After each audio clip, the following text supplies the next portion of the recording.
Donc ce Power of Summit est majoritairement dédié à la question de la transition énergétique. Mais dans ce Power of Summit, il n'y a pas d'angle mort. Surtout lorsque l'on comprend que la perte du vivant est tout aussi létale finalement que le changement climatique et que la neutralité carbone en 2050 ne sera pas notre seul salut.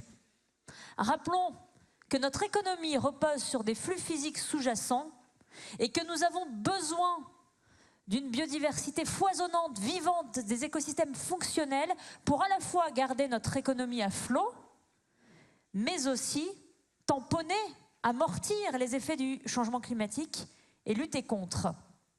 La biodiversité est l'affaire de tous.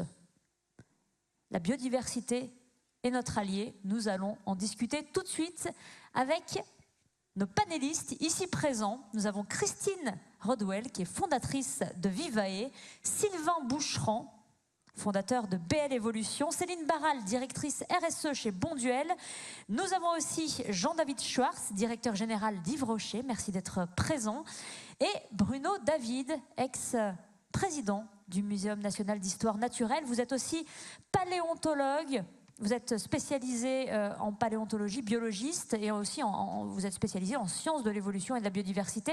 Vous êtes la voix scientifique de cette table ronde, et avec vous, on va pouvoir un peu prendre de la hauteur sur le sujet. On va même regarder dans le rétro et revenir à des temps très anciens, à des temps géologiques qui vont nous permettre de comprendre le lien ténu qu'il y a entre la biodiversité et le climat. Vous avez un micro. La parole est à vous. Merci beaucoup pour cette introduction. Je vous prie de bien vouloir m'excuser pour cette voix bizarre que j'ai ce matin, un peu caverneuse, qui n'est pas ma voix ordinaire, mais c'est de la faute d'un petit garçon de 3 ans et j'ai rien pu faire. Donc je vais essayer de prendre du recul, et d'abord du recul temporel. Je vous propose de vous emmener dans une sorte d'expérience de pensée où on va partir il y a 500 millions d'années. Alors 500 millions d'années, il faut se donner une échelle parce que ce sont des chiffres qui sont énormes. C'est à peu près 15 000 fois ce qui nous sépare de Cro-Magnon, même un petit peu plus. Donc vous voyez l'échelle que ça représente.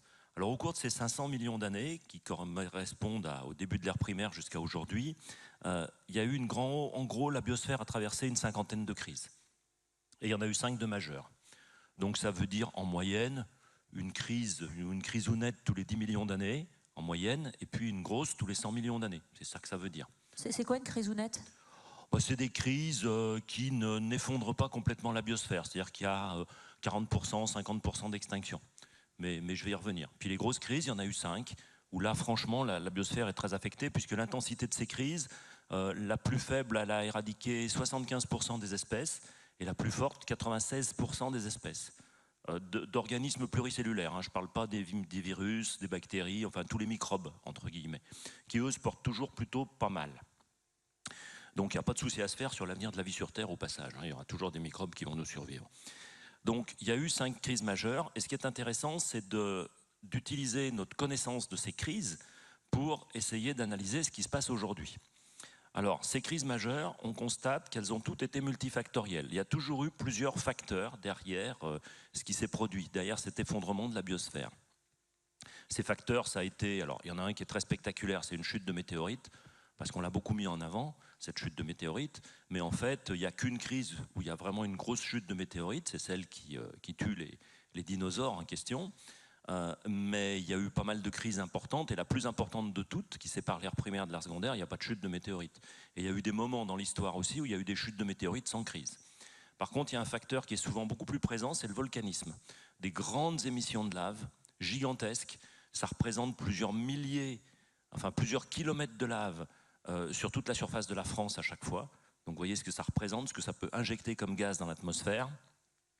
Là, ça a joué beaucoup. La géographie des continents, la diminution de l'oxygène dans les océans, enfin, à chaque fois, ça a été multifactoriel. Et dans toutes ces crises, il n'y a pas eu d'hécatombe, c'est-à-dire que l'image du dinosaure qui dit « oh là là, celle-là, elle est pour moi et je vais me prendre une météorite sur la tête », elle est certes intéressante, mais elle est en grande partie fausse. parce que les dinosaures étaient en déclin depuis entre 5 et 10 millions d'années avant la chute de la météorite, qui est bien tombée. Il y a bien une météorite qui est tombée.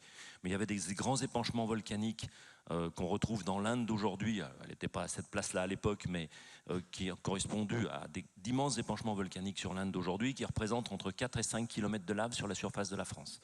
Donc ça a bouleversé le climat. Et il y a d'autres facteurs qui jouent aussi. Et à chaque fois, in fine, c'est le climat qui va bouger, qui va se refroidir, qui va se réchauffer, qui va osciller. Et ça, c'est très déstabilisant pour la biosphère, quels que soient les facteurs en amont de ce changement du climat. Et toutes ces crises n'ont pas été des hécatombes. C'est-à-dire, comme je vous disais, l'image du dinosaure qui prend une météorite sur la tête, elle est fausse. Ça a été des déclins d'abondance, c'est-à-dire de moins en moins d'individus au sein des espèces, des diminutions de ce qu'on appelle le succès reproducteur, c'est-à-dire que les espèces et les populations font de moins en moins de descendants, et au bout de cette trajectoire, ben finalement, il y a une extinction. Et c'est comme ça que ça a fonctionné. Et c'est un petit peu comme ça qu'on voit les choses, également aujourd'hui. C'est-à-dire qu'on a des déclins d'abondance, par exemple des oiseaux, les espèces sont toujours présentes, 70% de moineaux en moins dans Paris en 15 ans, il y a toujours des moineaux, l'espèce existe toujours, mais il y en a moins, c'est les individus qui déclinent. On est aussi face à une crise multifactorielle. La pollution, les espèces invasives, la surexploitation des espaces ou des ressources, le changement climatique, on est également dans un contexte multifactoriel. Donc ça doit nous faire nous gratter la tête et puis nous dire, mais quand même, les mécanismes sous-jacents sont un petit peu les mêmes. Alors sinon, vous m'avez demandé aussi de parler un petit peu, je ne sais pas si je vous laisse la parole ou si je continue, des relations entre climat et biodiversité, parce qu'on en parle beaucoup. On voit très bien que le sujet climat, il est installé dans le paysage maintenant depuis pas mal d'années, et que le sujet biodiversité est en train de monter. Et très souvent, on me pose la question, ah bah oui, mais la biodiversité, finalement, qu'est-ce que c'est? Pourquoi on en parle moins? D'abord, ce qu'il faut savoir, c'est que fonctionnellement, il y a des liens étroits entre le climat et la biodiversité. Alors on imagine bien que le climat est une influence sur la biodiversité. Si on réchauffe ou si on refroidit, bon, bah, finalement les espèces vont subir ce réchauffement ou ce refroidissement et elles vont éventuellement tenter de s'adapter à ça ou disparaître d'ailleurs. Et puis, mais il y a également des effets inverses, c'est-à-dire que la biodiversité influence sur le climat. Je vais vous juste en donner un petit exemple très rapide, assez inhabituel, parce qu'on pense souvent aux forêts, au piégeage du carbone, on pense à des choses comme ça. Et moi, je vous propose d'aller dans l'océan, d'aller voir le plancton de l'océan, et pas du tout pour sa production, son piégeage de carbone ou sa production d'oxygène, mais le plancton végétal de l'océan, il produit une petite molécule qui s'appelle le DMS en abrégé. Ça veut dire diméthylsulfure. Et cette molécule de DMS, elle sert de point d'ancrage, de point d'accrochage à la vapeur d'eau qui s'évapore de l'océan. Ça fait des petites gouttelettes et ces gouttelettes forment des nuages. Alors quand il fait beau, le plancton réagit très très vite puisque ce sont des êtres unicellulaires, donc ils vont beaucoup se développer. Ça va fabriquer beaucoup de DMS. En plus, il va faire beau, donc ça va avoir tendance à s'évaporer l'eau. Donc on va fabriquer beaucoup de nuages. Alors si on fabrique beaucoup de nuages, il va faire moins beau. S'il fait moins beau, il y aura moins de plancton, il y aura moins de DMS, donc il y aura moins de nuages. Donc vous voyez bien qu'on a un cycle vertueux entre on fabrique de la nébulosité et on arrête la fabrication de nébulosité dans un cycle qui est autorégulé, qui est régulé par le plancton océanique. Et on lui doit ça aussi au plancton océanique. Et on voit bien là l'inférence entre la biodiversité qui va influencer le climat. Incroyable. Et donc je m'arrête là. Le plancton qui arrive à produire des noyaux de condensation finalement pour la fabrication des nuages. Voilà, parce qu'un nuage, ce sont des gouttelettes d'eau. C'est pas de la vapeur d'eau au sens de vapeur. Ce sont des petites gouttelettes d'eau. Et il y a un petit point d'ancrage pour fabriquer la gouttelette à partir de la vapeur d'eau. Et ce point d'ancrage, dans pas mal de situations, en tout cas au-dessus de l'océan, il est dû au DMS, à ce fameux DMS qui est produit par le plancton océanique. Incroyable. Je vais passer la parole à Christine qui travaille depuis plusieurs années sur la biodiversité. Vous aidez les entreprises à la prendre en compte, en considération dans les modèles d'affaires. Mais c'est finalement depuis très peu de temps que la biodiversité est appréhendée à la même hauteur que le climat. Comment on peut expliquer ce déphasage temporel ? Merci Fanny. Tout d'abord, chez Vivae, on partage votre conviction que la biodiversité, c'est l'affaire de tous. Et que certes, l'entreprise a un rôle majeur à jouer parce que l'entreprise a des capacités d'innovation, notamment très considérables. Mais on a cherché, et je crois que c'est vraiment un des messages que je voudrais faire passer ce matin, à associer à la fois le secteur privé, les pouvoirs publics, le monde académique. Donc j'ai la chance notamment d'avoir Bruno David qui siège à mon conseil d'orientation, la société civile et aussi les médias. Donc on pense que voilà, c'est vraiment important que tous ces acteurs se parlent, échangent entre eux. Après, une fois qu'on a dit ça, c'est vrai qu'on a choisi de mettre dans un premier temps vraiment le focus sur l'entreprise Parce qu'on a vu monter ce sujet biodiversité d'abord essentiellement sous un angle réglementaire, la fameuse CSRD. Et moi, les dirigeants que j'accompagne effectivement depuis 20 ans sur le sujet de l'impact social et environnemental se sont mis à me parler de la biodiversité comme quelque chose d'anxiogène, quelque chose relevant quasiment exclusivement de la contrainte réglementaire. Or, nous, chez Vivae, on est convaincus que la biodiversité peut être un vrai levier de création de valeur pour l'entreprise et pour ses parties prenantes. Et donc, on s'est dit, on va essayer d'accompagner les dirigeants d'entreprise pour que, certes, ils soient conformes à la réglementation, mais qu'ils aillent un cran plus loin et que le sujet devienne créateur de valeur. Pour ce faire, on a publié un guide qui est tout neuf, que vous pouvez télécharger sur notre site internet en accès libre grâce au soutien du groupe Veolia. Et ce guide, il s'appelle « Manuel de recommandations pour ceux qui veulent passer à l'action sur les enjeux de biodiversité ». Alors, moi, une fois de plus, quand je discute avec des entreprises, on me dit « D'accord, ok, on va essayer de faire de la biodiversité un sujet de création de valeur ». Mais on est face à une quantité de freins. Donc nous, on a essayé de regarder ces freins et dans ce manuel, de mettre en avant des entreprises qui avaient réussi à les contourner. Alors, je vais citer 3 exemples. Le premier exemple, c'est que souvent on me dit, alors là, c'est vrai pour les décideurs privés et publics, je n'ai plus les compétences en interne. Moi, je veux bien faire de la biodive, mais dans mes équipes, je n'ai pas d'écologue, les gens ne connaissent pas le sujet, je ne sais pas par quel bout l'attraper. Alors moi, ce que je réponds en général, c'est que d'abord, il y a des exemples d'entreprises qui ont fait le choix, et on en a un représentant avec nous aujourd'hui, avec Jean-David, de former leurs collaborateurs sur le sujet. L'avantage du sujet biodiversité, contrairement à celui du climat, c'est qu'il est local, qu'il se voit et qu'il est extrêmement motivant pour les équipes. En général, quand on commence à parler biodiversité avec ces équipes, les gens ont plein d'idées. Et ils savent en fait de quoi l'on parle. Et puis sinon, l'autre solution que l'on propose, c'est que vous, entreprise, vous vous appuyez sur le monde académique. On a la chance en France d'avoir le Muséum, le CIRAD, l'INRAE et j'en passe. On a énormément de sachants. Et donc, c'est un peu l'objet de Vivae, c'est de créer ce dialogue pour que l'entreprise, même si elle n'a pas les compétences en interne, puisse s'appuyer sur les sachants. Si j'ai le temps, je cite 2 autres exemples rapidement. Un autre frein qu'on me remonte... Sachant qu'on y reviendra, hein, Madame oui. Rodwell, qu'effectivement, l'idée là, c'est de comprendre aussi pourquoi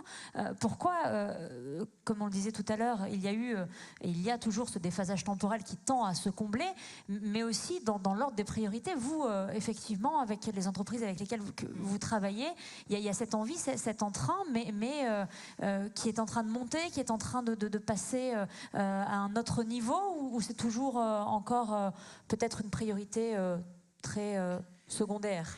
Je pense que c'est en train de monter dans les agendas pour la raison que Bruno a évoquée, c'est-à-dire qu'on a de plus en plus conscience du lien entre climat et biodiversité. Je vous cite un exemple. L'entreprise sur le climat, elle me dit, bon, moi j'ai compris, je dois réduire et ensuite compenser mes émissions de carbone. Pour compenser, en général, qu'est-ce que l'entreprise va faire? Elle va aller planter des arbres. La première fois que j'ai parlé du sujet avec Bruno, il m'a dit c'est très bien de planter des arbres, mais encore faut-il choisir des arbres qui respectent la biodiversité.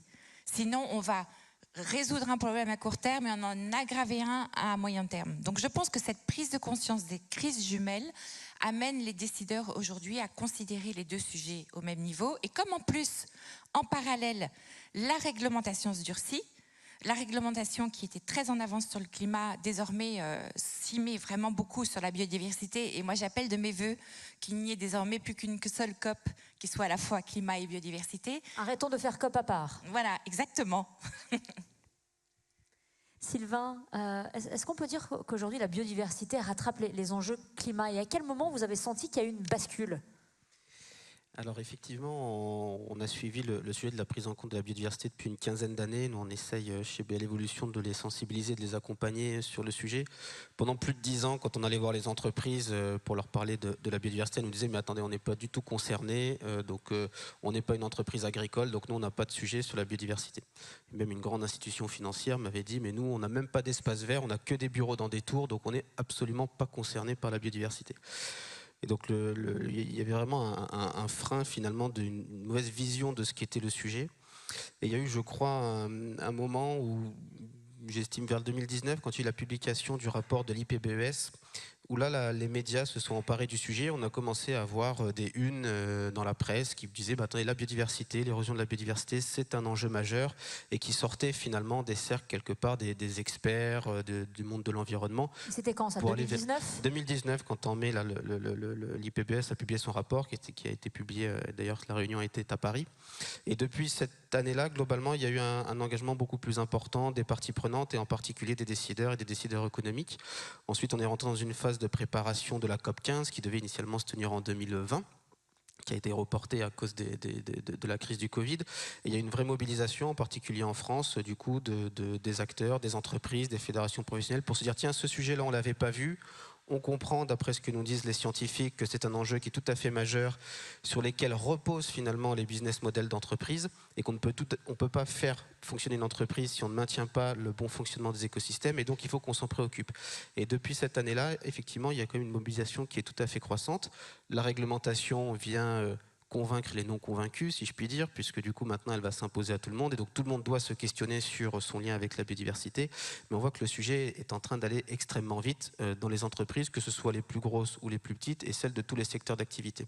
Et aujourd'hui, c'est un peu comme sur le climat, plus aucune entreprise ne peut dire j'ai pas de lien avec la biodiversité, tout le monde a quelque chose à faire, que ce soit dans ses opérations propres, sur ses sites, ou que ce soit sur sa chaîne de valeur, puisque les enjeux, un peu comme pour le climat, on parle du scope 3, les enjeux de biodiversité ne sont pas toujours dans son bureau, mais peuvent être dans la production des matières premières, peut-être dans l'usage des produits, dans la distribution, dans la fin de vie des produits, par exemple. Et donc on a cette prise de conscience qui est en train de se faire, et du coup il y a une mobilisation. Maintenant la question, c'est comment est-ce qu'on va un cran plus loin, et on va intégrer ce sujet de la biodiversité dans les modèles d'affaires.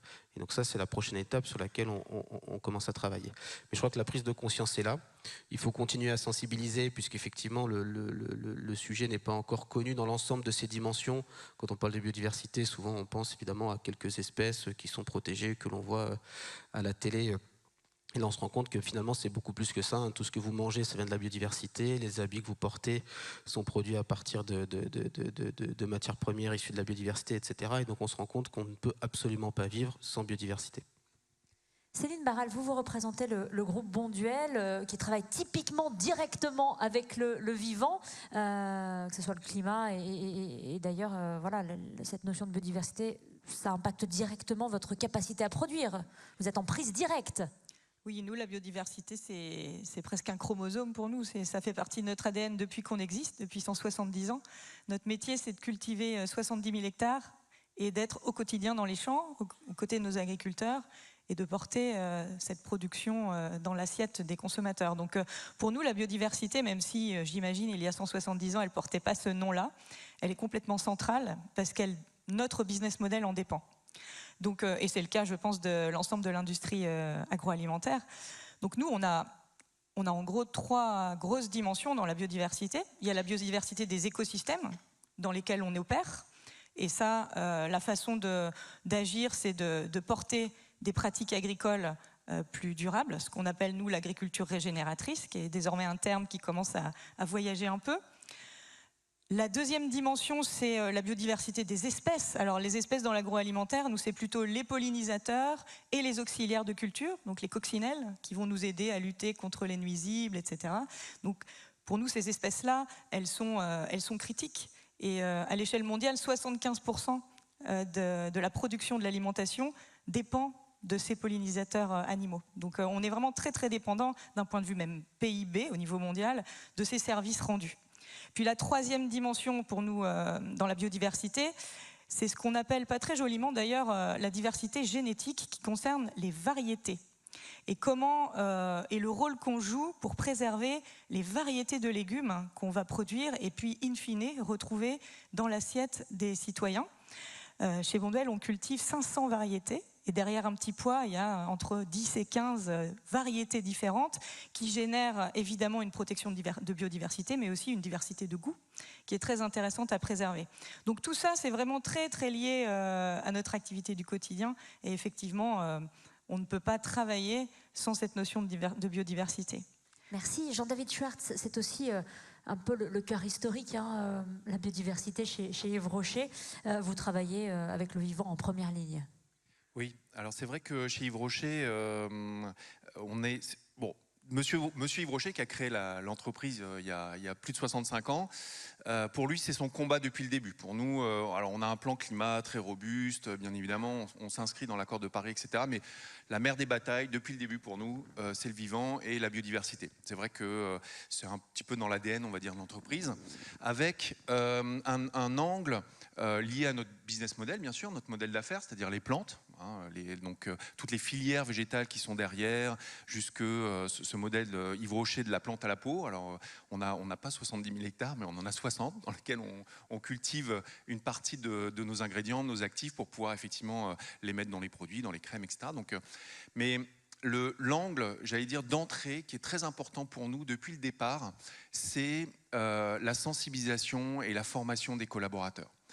Depuis le départ, on a depuis des années, ça fait des dizaines d'années qu'on fait des journées vertes. Alors elles changent de nom au fur et à mesure, mais enfin globalement, on sort les gens des bureaux, on les amène faire des ateliers, des marches de la reconnexion, on leur apprend à faire de la permaculture, voilà, parce qu'en fait l'idée derrière, c'est d'avoir une boucle où les gens, une fois qu'ils sont sensibilisés, qu'ils comprennent un peu le sujet, qui est un sujet complexe hein, quand même, et ben ils vont vouloir agir dans leur quotidien.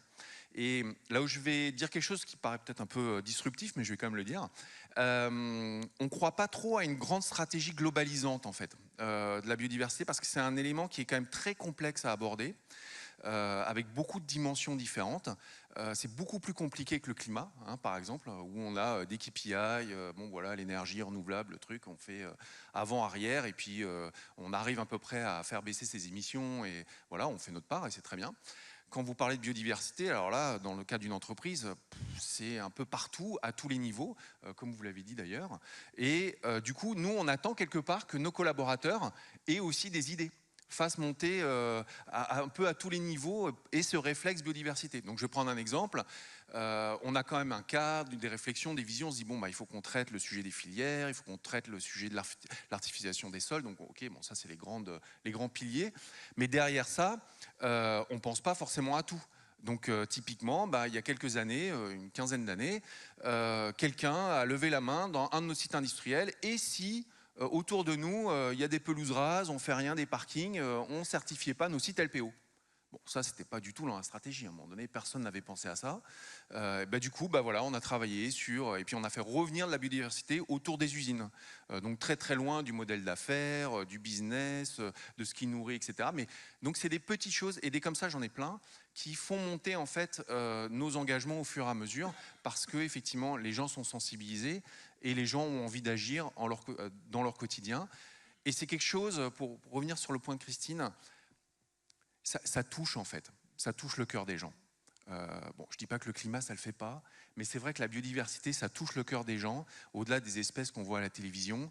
C'est des choses très puissantes en fait, voilà, parce que chacun a un petit jardin, ou a passé des vacances, ou dans son enfance est allé cueillir je ne sais pas quoi, enfin, etc. Et donc, voilà, ça touche le cœur des gens. Et la deuxième chose, je voulais dire, ça marche en fait. C'est-à-dire que quand on s'en occupe un peu, quand on laisse la nature tranquille, je passe sous votre contrôle, hein, mais ou quand on l'aide un peu, ça fonctionne. On voit des avancées, donc voilà, c'est très positif. Alors là, c'est vrai qu'on a choisi 2 entreprises qui travaillent vraiment en lien direct avec le vivant. Mais alors, quand le lien est plus ténu, moins évident, comment fait-on, Christine, pour embarquer, pour engager ?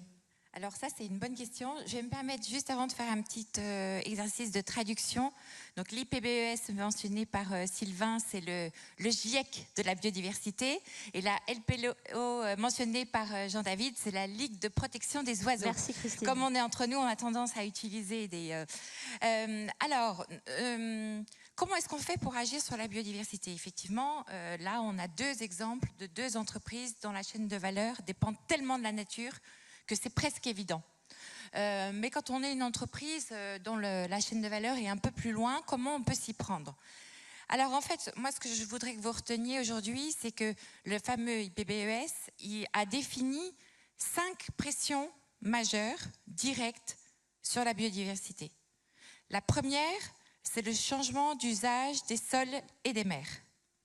La seconde, la pression sur les ressources. ressources en eau, ressources en bois.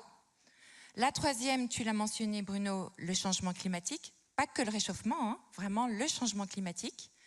La quatrième, les pollutions, donc la pollution plastique, mais pollution visuelle, pollution sonore. Et la cinquième, elle faisait rigoler il y a quelques années, mais elle ne fait plus du tout rigoler aujourd'hui. Ce sont les espèces exotiques envahissantes. Avec le développement du commerce international, elles se sont développées aussi. Alors moi, je vous incite, vous, entreprises, à vous poser la question, parmi ces 5 pressions directes, quelle est la pression ou peut-être les 2 pressions qui me concernent?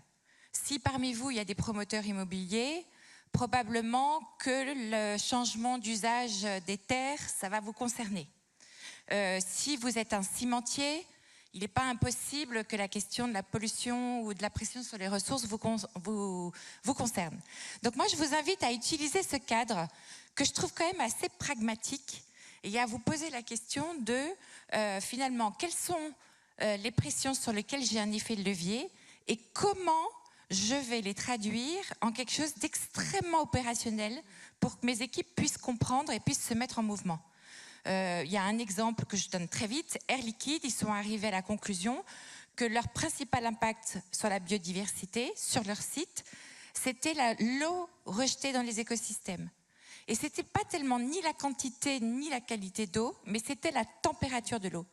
Et du coup, l'objectif qui a été donné aux équipes, c'était de se débrouiller pour faire baisser de 2 degrés la température de l'eau rejetée dans les écosystèmes. Donc ça, c'est très concret. Après, pour ceux d'entre vous qui sont peut-être encore plus loin, vous êtes une entreprise de service, par exemple, ou bien vous avez une chaîne de valeur qui est tellement complexe que vous ne savez pas par quel bout commencer. À ce moment-là, une solution, ça peut être de choisir une cause. Et ça peut être de demander à vos salariés, est-ce qu'il y a une cause, comme Jean-David nous l'a dit, les salariés en général, ils sont très prolixes sur le sujet. Est-ce qu'il y a une cause qui vous tient à cœur? Et à ce moment-là, rien ne vous empêche, et ce n'est pas du greenwashing, de choisir à un endroit donné, de mettre le paquet pour, par exemple, reforester ou replanter de la mangrove.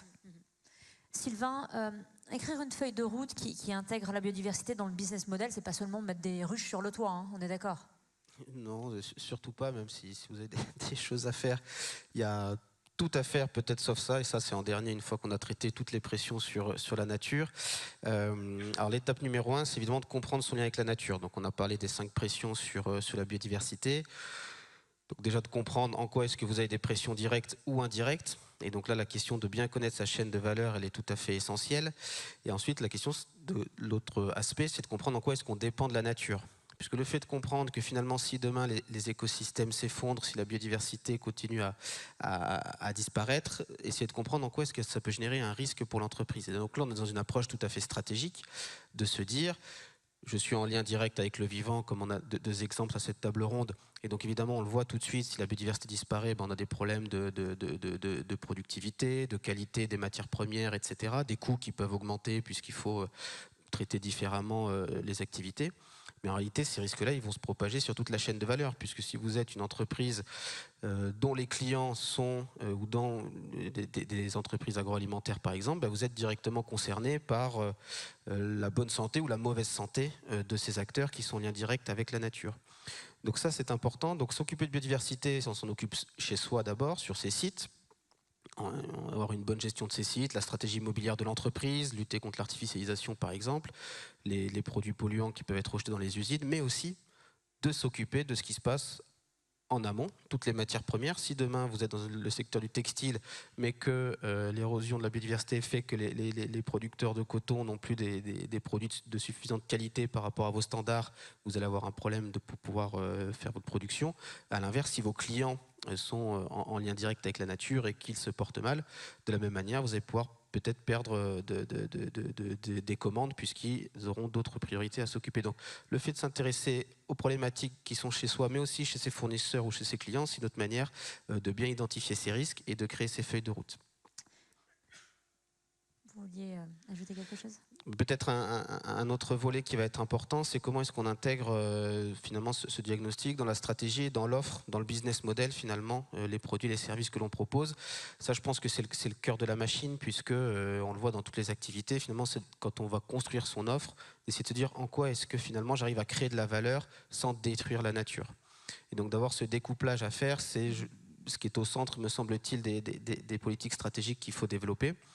Et donc d'imaginer comment est-ce qu'on va changer les métiers des personnes qui font la conception des produits. Donc en faisant des logiques d'éco-conception par exemple. Comment est-ce que les personnes qui travaillent sur le marketing peuvent intégrer cette question de la finitude des ressources et pas imaginer vendre des millions de produits qui contiennent une ressource qui est extrêmement rare. Donc on le voit, il y a des secteurs qui sont très concernés. Prenez les cosmétiques, vous prenez le luxe, etc. Donc c'est des secteurs où il n'y a pas une infinité de ressources. Donc on ne peut pas imaginer avoir des business plans où on va vendre des milliers d'articles si finalement il n'y a pas les ressources suffisantes pour pouvoir les produire. Et donc intégrer ces dimensions-là dans l'ensemble des métiers de l'entreprise, dans les achats bien sûr, comment est-ce qu'on va mobiliser ses fournisseurs pour qu'ils aient des bonnes pratiques vis-à-vis de la biodiversité et favoriser finalement les entreprises qui s'engagent sur ce sujet. Et donc voilà, il va falloir traiter et accompagner toutes les fonctions, tous les services des entreprises. Il est vrai qu'on a l'impression que la biodiversité ne rapporte pas de business à court terme. Mais si on fait l'effort de lister les services écosystémiques, on se rend compte que ceux-ci sont indispensables au bon fonctionnement de l'économie. On va faire un petit quiz, n'est-ce pas Christine, dans la salle ? On n'a pas besoin de faire passer le micro, mais vous pouvez parler un petit peu fort. Est-ce que ces services écosystémiques, on pourrait en lister quelques-uns ? Est-ce que vous les connaissez ? Qu'est-ce qu'on entend par service écosystémique ? Ce sont les services qui sont rendus par la nature. Alors, et qu'on exemple. a longtemps cru gratuits et illimités et dont on se rend compte que... Qu'est-ce qui est complètement gratos et pas forcément illimité, en tout cas si on se met à dégrader le vivant? La pollinisation, alors ça c'est ce qui vient effectivement en premier lieu à l'esprit. Qu'est-ce qu'on a à part la pollinisation? La photosynthèse, stockage du carbone, l'eau et l'épuration aussi, la qualité de l'air. Est-ce que c'est exhaustif Non, c'est pas exhaustif. Alors, si on les prend un par un, ça va pas être exhaustif. Mais il faut voir aussi, d'abord, le premier truc le plus évident, c'est notre alimentation quand même. Je veux dire, on ne mange que de la biodiversité, on ne mange que du vivant. Essayez de manger des cailloux, vous verrez, ça va moins bien aller au bout d'un certain temps. Et puis, je peux vous raconter une petite histoire. J'aime bien raconter des petites histoires. On est en 1969, dans le sud de la Norvège, et il y a un Suisse qui travaille chez Sandoz à Bâle, qui est en vacances dans ce sud de Norvège. C'est un microbiologiste. Et il ramasse un petit peu de sédiments dans une zone humide de ce sud de Norvège, dans une région qui s'appelle la Langervida, enfin un nom imprononçable. Il rentre dans son labo à Bâle, en Suisse, il pose ça sur une étagère et il l'abandonne. Et puis 2 ans plus tard, il y a un de ses collègues qui passe là, il lui dit « Qu'est-ce que c'est que ce truc? Où est-ce que tu as trouvé ça ?» Donc il explique, et le type lui dit « Est-ce que je peux le prendre ?» Bah, vas-y, prends-le. Et l'autre personne regarde ce qu'il y a dedans. Et il trouve dedans un petit champignon microscopique qui s'appelle Tolypocladium inflatum. Bon. Atchoum ? Comment ? Pardon ? Tolypocladium inflatum. Il faut bien que je vous donne un nom compliqué quand même. Je veux dire, je représente la science ici. Si je vous parle pas de nom compliqué, j'aurais pas fait mon boulot là quand même. Mais peu importe le nom de ce petit champignon, c'est, vous savez, des petits champignons filamenteux, c'est pas les champignons qu'on mange. Alors quand on pense champignons, à quoi on pense ? On pense antibiotiques. La pénicilline, c'est un champignon. Donc ils testent les propriétés antibiotiques du champignon. On est en 71, 72, là, ça marche pas. Ils testent les propriétés anticancéreuses du champignon. Ça marche pas. Alors un chef leur dit, bon bah écoutez, ça suffit, assez joué, maintenant vous passez à autre chose. Et ils avaient quand même publié 1 ou 2 articles scientifiques là-dessus, et quelques années plus tard, il y a un Anglais qui s'empare de ça, et il se trouve que c'est quelqu'un qui s'occupe des greffés du rein. Et il a une idée, il teste la molécule tirée de ce champignon pour les greffés du rein. Et on s'aperçoit que ça marche, et que ça évite le rejet des greffes. On vient de trouver la cyclosporine, qui est le médicament utilisé dans le monde entier contre le rejet des greffes. Et tous les greffés du monde vivent grâce à la cyclosporine. Si on avait fait une liste des espèces à garder à un moment donné, de manière technique et technocratique, en disant bon ça c'est intéressant, ça c'est pas intéressant, Tolypocladium inflatum, déjà que son nom est imprononçable, pas intéressant. Vous voyez ? Ça c'est la biodiversité. C'est ça qu'on appelle un service écosystémique. Au passage, juste un petit truc de sémantique quand même. Il n'y a rien qui m'agace autant que le terme service écosystémique, même si je vais continuer de l'utiliser parce que le monde entier l'utilise. Mais quand on dit service écosystémique, réfléchissez à ce que ça représente. Ça veut dire que les écosystèmes nous rendent service. En fait, ils ne nous rendent pas service, nous allons nous servir. Ce n'est pas tout à fait la même chose. Moi, si je vais fouiller dans le sac de Christine, qui est là, et que je vais lui piquer un billet de 50 € en lui disant « Merci Christine de m'avoir rendu service », sans lui avoir demandé son avis, vous concevrez que c'est assez moyen comme notion de service. Mais c'est à peu près ce qu'on fait avec les écosystèmes. Alors comment on pourrait appeler ça? Non, mais on ne va pas changer le nom. Je vous dis, ça fait des années que le monde entier parle comme ça. Le vocable est important. Mais derrière ça, ce que je veux vous amener à considérer, c'est notre posture finalement sur la planète par rapport au reste du vivant. Et on a une posture un petit peu arrogante où on considère que tout nous est dû et que donc les écosystèmes nous rendent des services. Bon, ils nous rendent des services, mais enfin c'est nous qui allons nous servir quand même globalement, hein. C'est un petit peu, ce sont des emprunts écosystémiques si vous voulez. Voilà, la planète n'est pas seulement histoire. Une pourvoyeuse. Très belle histoire de ce petit champignon dont j'ai déjà oublié le nom. Voilà, une petite histoire parlée par l'exemple. Oui, et par image et analogie, c'est très important pour parler aussi au cœur. Si tu es d'accord, Fanny, vous avez presque trouvé tous les services écosystémiques. Il y en a un que vous avez oublié, et pourtant il est très très important. Ce sont les services récréatifs. Et il y a de plus en plus d'études scientifiques qui démontrent qu'on a besoin d'aller se promener en forêt pour aller chercher de l'inspiration, trouver des nouvelles idées. Il y a même des études que j'ai vues passer sur le fait que quand on est dans une chambre d'hôpital avec vue sur la verdure plutôt que sur un mur, on guérit plus vite. On guérit plus vite. Il y a une étude, si je peux interrompre, il y a une étude du muséum il y a quelques années, donc je mets le muséum en avant, pour rebondir sur ce que disait Jean-David tout à l'heure, qui montrait que notre affect, notre empathie vis-à-vis des espèces était liée à la proximité de ces espèces avec nous dans l'arbre du vivant. En gros, on a plus d'empathie pour un grand singe ou pour un mammifère, plutôt carnivore par exemple, que pour un mammifère type rongeur, ou que pour un reptile, ou pour un poisson, ou pour une araignée, ou pour un moustique tigre. Et plus on va s'éloigner, moins on va avoir d'empathie pour le vivant.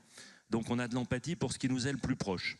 Mais pourtant, ce n'est pas le plus important dans l'équilibre biologique de la planète, où ce sont plutôt les micro-organismes qui vont être importants, on a peu d'empathie.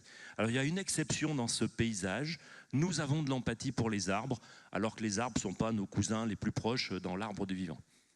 Céline Barral, concrètement, chez Bonduelle, comment on prend en compte la biodiversité au quotidien?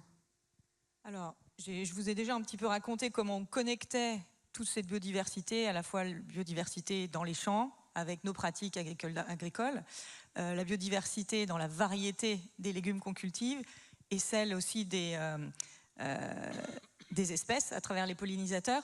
Mais au-delà de ça, il y a une dimension dont on parle pas très souvent, parce qu'elle n'est pas intuitive. En fait, quand on mange plus de légumes, on participe aussi à protéger la biodiversité. Donc quand on raconte ça, c'est très compliqué de raconter ça à un consommateur parce que le lien n'est pas du tout évident. En fait, un mangeur de viande, globalement, va utiliser 5 fois plus d'espace dans la nature qu'un mangeur de légumes, tout simplement parce que la culture du légume est moins consommatrice d'espace. Et quand on parle d'artificialisation des sols, de la nature pour s'exprimer et pour que la biodiversité existe, il faut lui laisser sa place.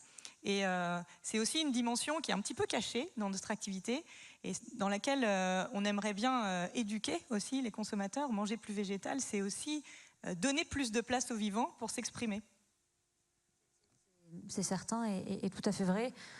Voilà, nous ne disons pas qu'il ne faut plus manger de viande, on le répète absolument toujours, pas. Mais, voilà, non. mais effectivement beaucoup moins, ça a une incidence directe et très très très efficace sur la biodiversité et sa capacité de s'exprimer. D'ailleurs, Bruno David, vous aimez bien utiliser, je sais que vous avez plein d'histoires à nous raconter, mais moi j'aime bien effectivement pour figurer ce grand tissu du vivant, vous utilisez l'image de la tour Eiffel, qui est plutôt parlante.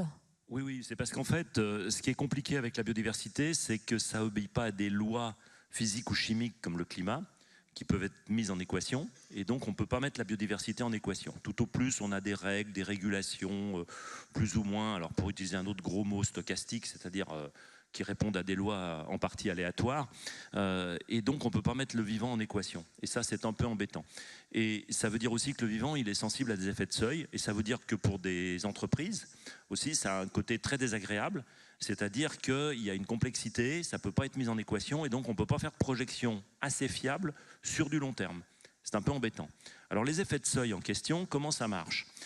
Vous imaginez la tour Eiffel. Vous imaginez que les rivets de la tour Eiffel soient des individus d'un écosystème. On va faire la comparaison tour Eiffel écosystème. Vous imaginez que les poutrelles de cette tour Eiffel soient des espèces dans l'écosystème. Vous altérez l'écosystème, donc vous allez faire sauter quelques rivets de la tour Eiffel. Bon, elle ne va pas s'effondrer. Vous pouvez même enlever quelques poutrelles, donc des espèces de l'écosystème. Il va y avoir des phénomènes de compensation dans l'écosystème ou dans la tour Eiffel qui font que vous avez toujours la tour Eiffel. Puis vous continuez l'exercice. Et au bout d'un moment, la tour Eiffel s'effondre. On ne sait pas exactement quand elle va s'effondrer, mais vous allez vous retrouver avec un tas de ferrailles sur le champ de Mars, donc vous aurez toujours une tour Eiffel, simplement, elle ne rendra pas les mêmes services dont on parlait tout à l'heure. Les écosystèmes, c'est pareil. On va les altérer, on va enlever des individus, des rivets, on va enlever des espèces, des poutrelles, puis au bout d'un moment, l'écosystème va basculer dans un nouvel équilibre. Et ce nouvel équilibre nous rendra peut-être des services, peut-être pas, en tout cas pas les mêmes, et ça risque d'être très déstabilisant pour nos sociétés en général, pour nous, puisqu'on est habitué à recueillir ces services entre guillemets, et que là, on ne pourra plus les recueillir, parce que le système se sera mis à fonctionner autrement, au-delà d'un effet de seuil. Et une fois cet effet de seuil franchi, on ne peut plus revenir en arrière. Ça ne revient pas en arrière. C'est l'exemple des morues à Terre-Neuve. On est dans les années 90, on n'a jamais pêché autant de morues sur les grands bancs de Terre-Neuve. C'est impressionnant. En fait, c'est lié à un effort de pêche de plus en plus important. Ce n'est pas parce qu'il y a plus de morues, mais on fait plus d'efforts pour aller les chercher. Et puis en 92, brusquement, plus de morues. On se dit, tiens, plus de morues. Alors tout de suite, les Canadiens mettent un moratoire. On ne va plus pêcher les morues, comme ça, elles vont revenir. Sauf que l'écosystème avait basculé dans un nouvel équilibre. On avait pêché toutes les grandes morues qui mangeaient les poissons de taille moyenne, qui eux-mêmes mangeaient les petites morues, les bébés morues. On enlève les grandes morues, les poissons de taille moyenne se multiplient, ils mangent toutes les petites morues qui restent et il n'y a plus de morues. Et on s'est dit, les morues vont revenir de l'autre côté de l'Atlantique. Non, elles ne sont pas revenues de l'autre côté de l'Atlantique. Et donc, il n'y a pas eu de morues à Terre-Neuve pendant entre 30 et 40 ans, pratiquement. Elles commencent timidement à revenir en ce moment. Et ça, on ne s'y attendait pas.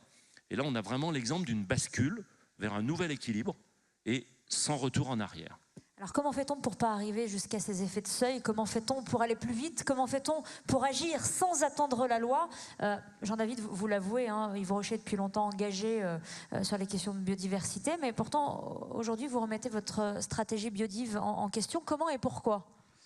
Oui, parce qu'une stratégie biodiversité, par définition, c'est le vivant, et le vivant évolue, c'est des écosystèmes locaux, donc il faut être agile, il faut s'adapter.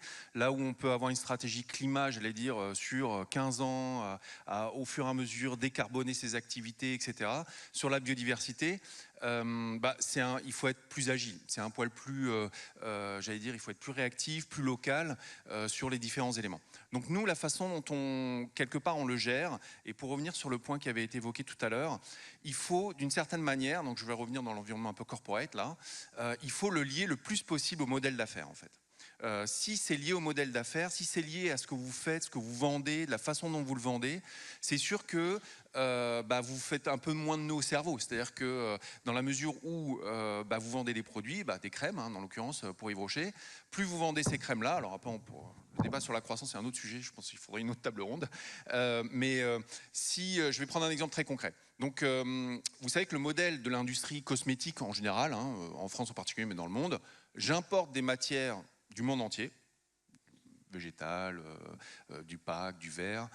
Je mets plein de produits dedans, de l'eau, etc. Je mélange et puis je le réexporte dans le monde entier. Voilà, ça c'est le modèle de l'industrie cosmétique. Alors ça pose plein de problèmes d'un point de vue carbone, climat, mais aussi plein de problèmes d'un point de vue biodiversité avec ces filières végétales notamment dont on parle, mais pas que, des enjeux de déforestation, etc., etc. Et donc l'idée c'est que quand vous pensez votre produit, pour répondre à la question, il faut absolument, dès le départ, se dire, ok, je fais mon activité, qu'est-ce que je vais mettre dans mon produit qui va avoir un cercle plus vertueux et donc faire en sorte que globalement on soit à jour, on soit toujours dans le bon tempo pour protéger cette biodiversité. Donc prenons un exemple très concret, on a décidé il y a quelques années de se dire, dans tous nos produits cosmétiques, il faut des taux de naturalité, des formules, mais il faut au moins que tous les actifs viennent de Bretagne. Voilà, on va arrêter de les importer du monde entier, parce qu'en Bretagne, on a nos champs qui sont cultivés en agroécologie. On sait que ça voilà, favorise la biodiversité locale. Et donc, quelque part, 1 euro de chiffre d'affaires égale 1 euro d'impact positif. Plus je vends ces crèmes-là, et pas les autres qui ne sont pas designés comme ça, plus effectivement j'ai un cercle plus vertueux qui fait que je peux avoir un impact positif, qui est au cœur de l'enjeu, qui est un enjeu qui a été abordé tout à l'heure, de comment concilier performance économique et engagements sociétaux. Parce qu'aujourd'hui, on le voit bien, on le voit dans l'actualité tous les jours, comme c'est dur pour plein d'entreprises, on va commencer par la nôtre, c'est dur. Les premiers arbitrages, c'est un peu comme le média il y a quelques années. Vous savez, dans les boîtes, dans les business plans, etc., dès que ça commençait à tanguer, etc., le premier truc qu'on coupait, c'était le média. Alors on continue à couper le média.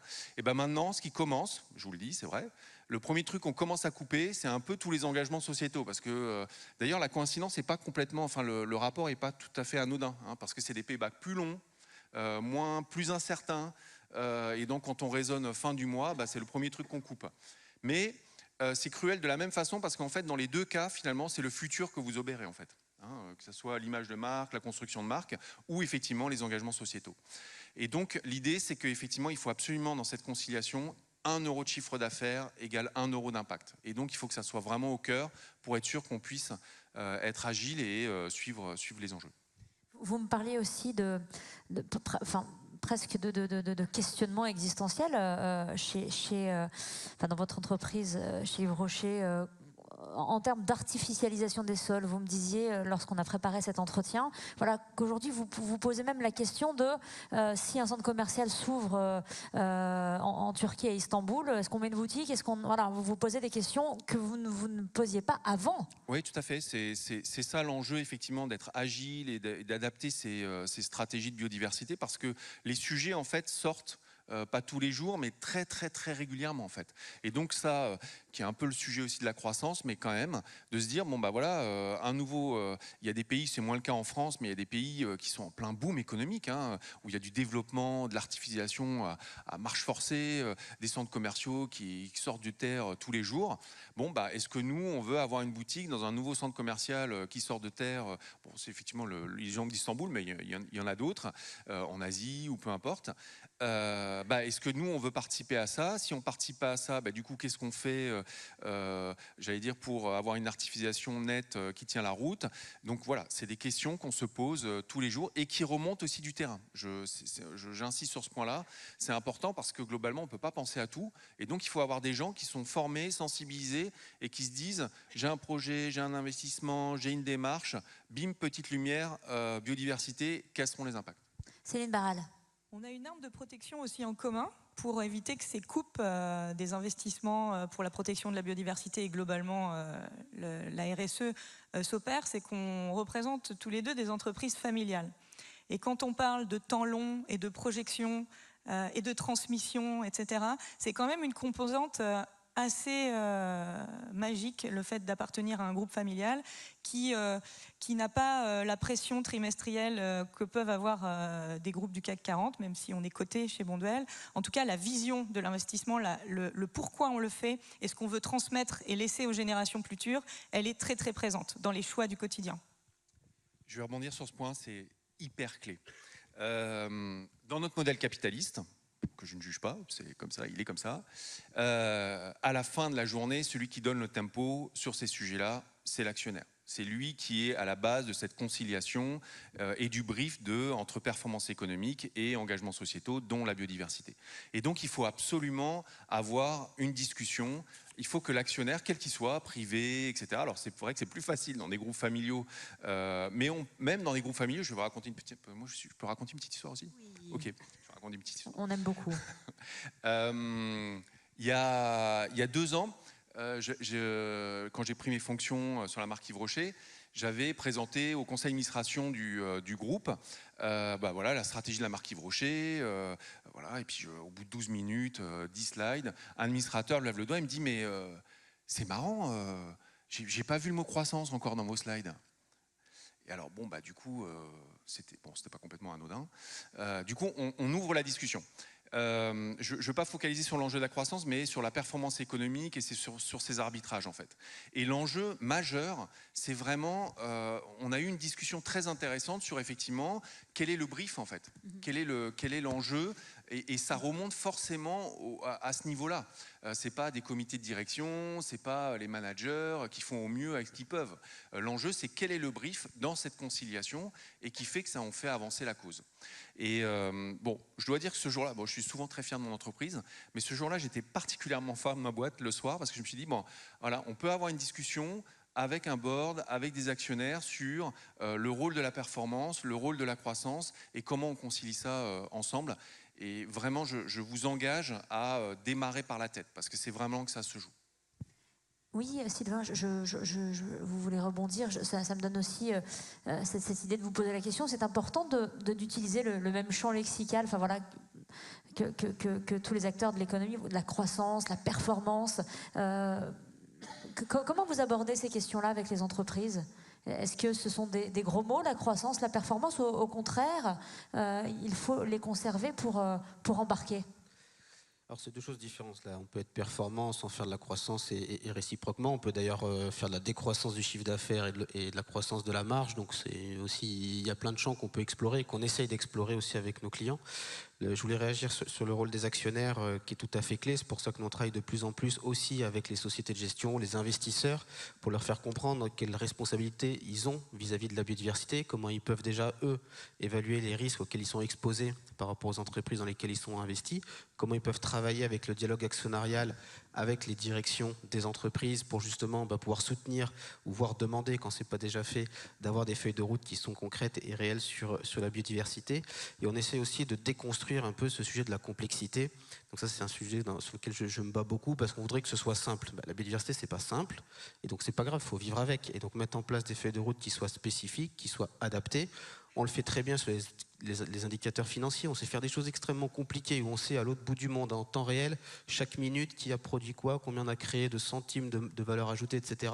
Pourquoi on n'est pas capable de savoir dans une entreprise combien elle consomme d'eau, combien elle consomme de matières premières. Donc en fait, c'est pas d'une complexité dingue, mais il faut vivre avec, il ne faut pas vouloir trop simplifier, sinon on prendra des mauvaises décisions. Et après, il y a plein de choses que l'on peut mettre en place. L'exemple de relocaliser, il est important. Et ça, c'est quelque chose qu'on essaie de faire prendre dans les engagements des entreprises. Il y a une entreprise qui, sur des produits d'hygiène, a dit nous, on va revoir les formules de nos produits pour que les usines qui sont dans le monde, en fait, aient des recettes locales qui s'appuient sur les ressources locales et qui sont vendues sur des marchés locaux. Et donc, il y a une relocalisation, finalement, à la fois de la production, des matières premières, de la transformation et de la distribution, même dans des entreprises globales et qui évitent d'avoir des matières qui font 3 fois le tour du monde. Donc ça, c'est des exemples très concrets. On travaille avec un acteur immobilier, on a fait prendre l'engagement de ne plus avoir aucune construction sur des zones qui ne sont pas déjà artificialisées. Et donc là, on a bien une question de business model, parce que du coup, ça lui coupe la moitié de son chiffre d'affaires. C'est OK.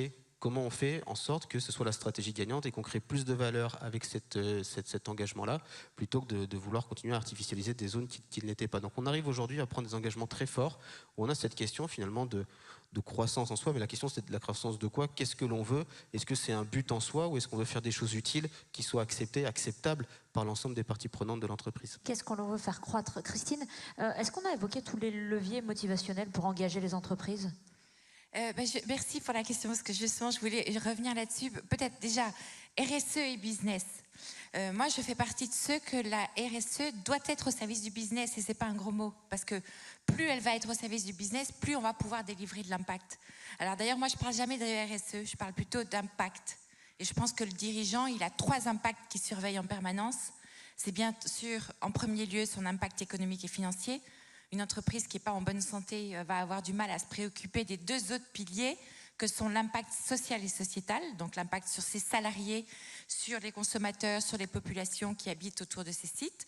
Et puis enfin l'impact environnemental, le 3e, où là il y a bien 2 grands piliers que sont le climat et la biodiversité, on en a parlé. En quoi est-ce que la biodiversité, ça peut aider le business ? Moi, souvent, on me dit, bon, ok, je veux bien faire de la biodive, mais ça ne va pas me rapporter de business à court terme. Alors, moi, je pense qu'il y a quand même beaucoup de bénéfices induits. Le premier, on en a parlé tous, c'est vraiment la biodiversité. Une entreprise qui affiche son souhait concret de participer de la protection de la nature va avoir plus de facilité à attirer et à garder les talents. Et je sais que c'est une préoccupation pour beaucoup d'entre vous aujourd'hui. Un deuxième bénéfice induit, c'est la création d'alliances locales, puisqu'on a dit que la biodiversité, c'est un sujet local. Je viens d'accompagner un grand groupe et j'ai vu que ces BU, quand elles font de la biodiversité, ça les aide à mieux connaître le tissu local, académique, société civile, start-up.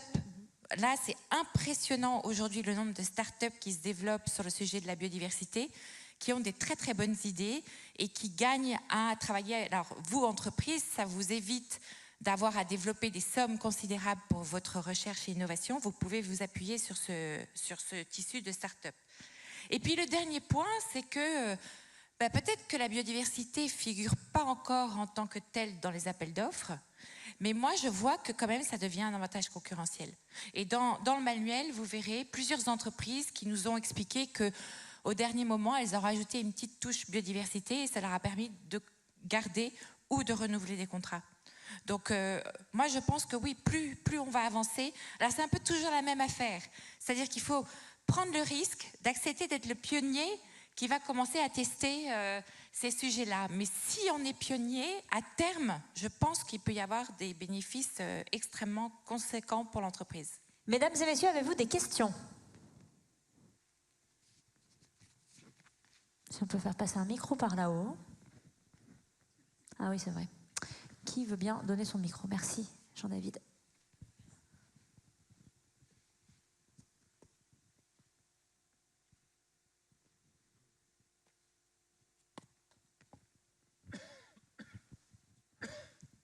Bonjour. Bonjour, merci beaucoup pour la conférence, très intéressant. Moi je suis Colin Dorino de Noise, l'asso écolo des Mines de Paris. Et j'aurais une question qui s'adresse surtout à Monsieur Schwartz et Madame Barral. Vous avez parlé d'agriculture génératrice, d'agroécologie dans les champs que vous possédez.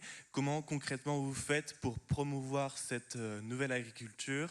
Est-ce qu'il y a une réflexion sur la baisse aussi des intrants chimiques, un moindre recours aux machines qui dépendent des énergies fossiles? Est-ce que vous pensez que cette transition que vous impulsez dans vos entreprises peut être scale up plus généralement à l'agriculture en France? Merci. Alors, la réponse est oui à plein de vos points. En fait, nous, l'agriculture régénératrice, elle a vraiment vocation pour nous à remplacer l'agriculture conventionnelle. On devrait en faire un nouveau standard. Donc, à la question de le faire à grande échelle complètement. Et on a, nous, une ambition que 80% de nos surfaces à échéance 2030 soient cultivées selon ces principes-là. On en est à mi-parcours, à peu près aujourd'hui. Alors, comment on fait pour que ça se passe ? Le premier atout, c'est une connexion directe avec nos agriculteurs, puisqu'on travaille en direct avec notre équipe d'agronomes qui s'appelle des chefs de plaine, avec l'ensemble de nos 2000 agriculteurs sur le terrain. Et il y a toute une partie vraiment qui concerne l'éducation et la formation, parce qu'on s'aperçoit que nos producteurs ne sont pas forcément équipés et n'ont pas forcément le savoir pour mettre en place toutes ces pratiques. Donc on accompagne beaucoup sur la formation. Et puis on donne aussi les moyens financiers de le faire, donc contractuellement.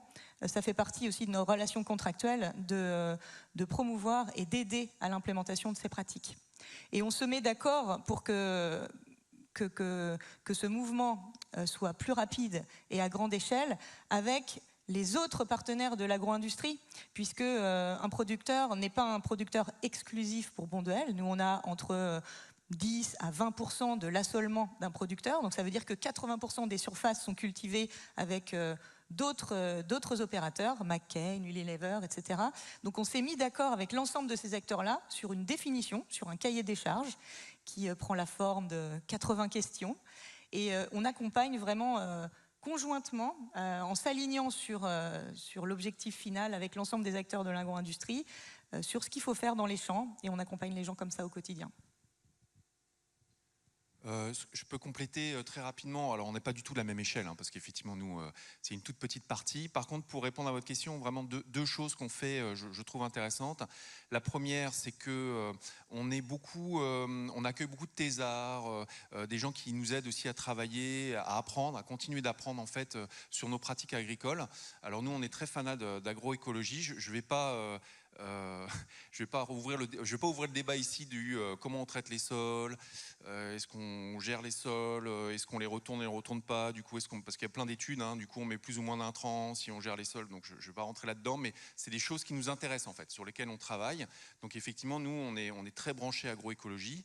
Ça c'est la première élément, donc effectivement on essaye de diffuser ce savoir. Et la deuxième chose qu'on fait via la Fondation Yves Rocher notamment, par rapport aux pratiques agricoles, alors nous on est très branchés arbres, mais en particulier très branchés haies. Donc on plante beaucoup de haies partout, ça c'est vraiment notre truc, et du coup on a cette volonté effectivement de replanter des haies et de convaincre les agriculteurs voilà, donc on le fait pour eux, avec tous les bénéfices que vous connaissez hein, de la haie, par rapport à la biodiversité bien évidemment et puis au mode de culture. Donc voilà, ce serait un peu les deux éléments sur lesquels on essaie d'avoir de l'impact. Nous avions une autre question par là-haut.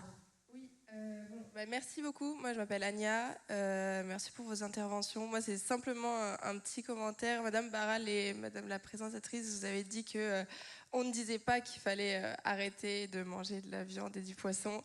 Bon, voilà, moi, je suis pas là pour faire l'apologie d'être végétarien, mais je pense que s'il le faut, que ce soit en termes éthiques, en termes climatiques ou en termes de biodiversité, la pêche, ça pollue énormément la mer, les bovins, en termes climatiques, l'industrie bovine, tout ça, c'est catastrophique. Et même en termes éthiques, Monsieur David, vous disiez qu'on se reconnaissait plus chez les espèces qui nous ressemblent, par exemple les singes.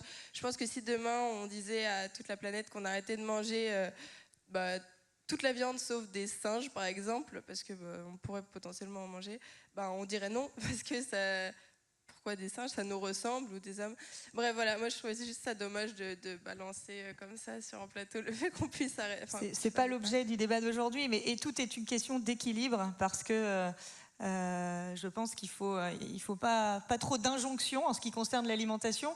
Plus de végétal est nécessaire, et ça je pense que scientifiquement c'est prouvé, et peu de gens pourront dire l'inverse. En revanche, il y a un équilibre à garder, tout simplement parce que sans animal, on ne peut pas avoir des cultures qui bénéficient d'intrants naturels à la place d'engrais azotés, par exemple. Donc c'est pour ça que, bien sûr, le végétal a une grande place à occuper, et nous, on s'attache à faire grandir cette part de végétal dans l'assiette des consommateurs, parce que c'est critique pour leur santé et pour la santé globalement de la planète. En revanche, sans jusque-boutisme, parce que je pense que c'est compliqué de transitionner noir-blanc une société. C'est un aspect très émotionnel aussi, l'alimentation, qu'il faut gérer. Et donc, c'est une question d'équilibre et de balance. Bruno David, peut-être un mot conclusif ? Oui, je peux vous donner le mot de la fin, si vous voulez terminer par une note d'optimisme. Oui, et peut-être une belle histoire encore. Non, ça ne sera pas une histoire, ça sera une forme de fable morale. La bonne nouvelle, c'est que nous sommes à l'origine du problème. Et ça veut dire qu'on est à l'origine des solutions. Si c'était un immense épanchement volcanique ou une énorme météorite qui se dirige vers la Terre, on ne pourrait pas y faire grand-chose et on subirait. Là, 98%, je dirais, du problème vient d'Homo sapiens. Donc c'est juste une question de volonté. Et la question, c'est simplement, est-ce que nous avons cette volonté d'agir ou pas ? Donc l'avenir est vraiment entre nos mains. Ça, c'est plutôt une bonne nouvelle. On a tous des marges d'action, entreprises, citoyens, politiques. Il suffit de bien vouloir les exploiter. Il y en a quelques-unes qui ont été dessinées ici. Donc allons-y, retroussons-nous les manches. La biodiversité est résiliente. La vie a une incroyable capacité à rebondir. Et ça dépend plus que de nous. Et pour notre plus grand service aussi, pour revenir au terme service écosystémique. Donc allons-y, faisons quelque chose et vous verrez, ça va marcher. Merci Bruno David, merci à vous 5 pour votre expertise, éclairage, inspiration. Merci beaucoup Bruno David d'avoir donné cet engouement et enthousiasme à la fin, parce que c'est vrai qu'on a tendance aujourd'hui à être dans un climat un petit peu difficile, où on a l'impression que la sortie de secours, elle n'existe plus. Et si je peux, je rajoute juste une bricole, si je peux vous donner une sorte de take-home message pour parler français, on a perdu notre capacité d'observation du monde vivant qui nous entoure. J'ai l'habitude de faire des quiz dans des conférences où je montre maintenant des logos de marque, tout le monde les connaît, je montre des oiseaux, personne ne les connaît. Des oiseaux ordinaires, hein, je ne vais pas chercher des trucs complètement tordus non plus. Hein. Donc prenez 5 minutes par jour, en gros une demi-heure par semaine, pour observer le monde qui vous entoure. vous verrez, vous allez porter un autre œil sur cette belle planète et peut-être que vous changerez à la marge de comportement au niveau professionnel et au niveau individuel aussi. Et apprenez à vos enfants à observer. Et oui, et achetez-vous des jumelles, c'est ça la vraie réalité augmentée finalement. Des loupes aussi. Et des loupes. Pour regarder les petites choses. Bonne journée.